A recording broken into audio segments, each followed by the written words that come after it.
Hey hello everyone, কী অবস্থা সবার? সবাই কেমন আছো? আই হোপ আপনারা সবাই ভালো আছেন।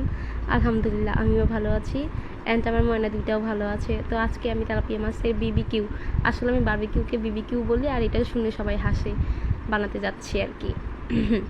তো এই তো আমি প্রথমে এক্সপেরিমেন্ট করার জন্য 3 পিস নিয়েছি, কারণ যদি নষ্ট হয় তো হোক 3 পিস। আমি প্রতিবারই হচ্ছে যে কোনো কিছু এক্সপেরিমেন্ট করতে গেলে কম দিয়ে আপাতত শুরু করি, পরে যদি জিনিসটা আল্লাহর রহমতে ভালো হয় তো নেক্সটে আবার ভালো মতো ট্রাই করি।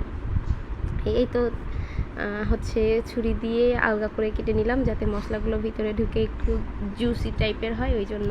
তারপর সব একে একে সব মশলাগুলো দেখাই নিলাম।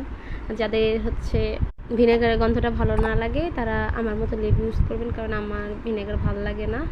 আর মশলাগুলো সব গুঁড়ো করাই ছিল, সেগুলো আমি আর কি বেটে নিছি পানি দিয়ে, না হলে গুঁড়া জিনিসটা হয় কি পুড়ে যায়, ওই জন্য।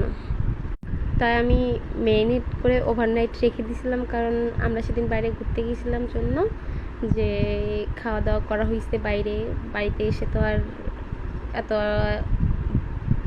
খাওয়া যায় না, যার জন্য আর কি ওভারনাইট রেখে দিয়েছিলাম। আপনারা চাইলে 2-1 ঘন্টা রেখে পরে ভেজে নিতে পারেন, তেলে ভাজলেও হয়, বারবিকিউর মতো ওই এতে দিলেও হয়, কয়লাতে দিলেও হয়, বাট আমার তো বাচ্চা নিয়ে অত কিছু করা পসিবল না, ওই জন্য আমি ফ্রাই প্যানে ভেজেই নিয়েছি। তো রাতে তো এটা পাইছিলাম, এটা কার ফেভারিট আমার মতো, আমার এটা অনেক দিন পরে পাইছি, আমার অনেক ভালো লাগে, অনেক জিদ করে কিনে নিছি, আমার তো নিতেই দিবে না আমার জামাই, তারপরেও আমি নিয়ে নিছি যে হোক একটু খেয়ে দেখি।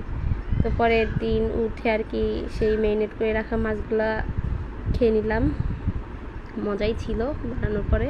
দেন জামাইকে দিছি, খেয়ে বললো হ্যাঁ মোটামুটি ভালো আছে। আসলে আমার বাবা আর আমার জামাই মাছ তেমন একটা পছন্দ করে না, তো আর কি এইভাবে বানাই দিয়ে দেখলাম তারা খায় কিনা, তো পরে দেখলাম যে হ্যাঁ মজা করে খাচ্ছে।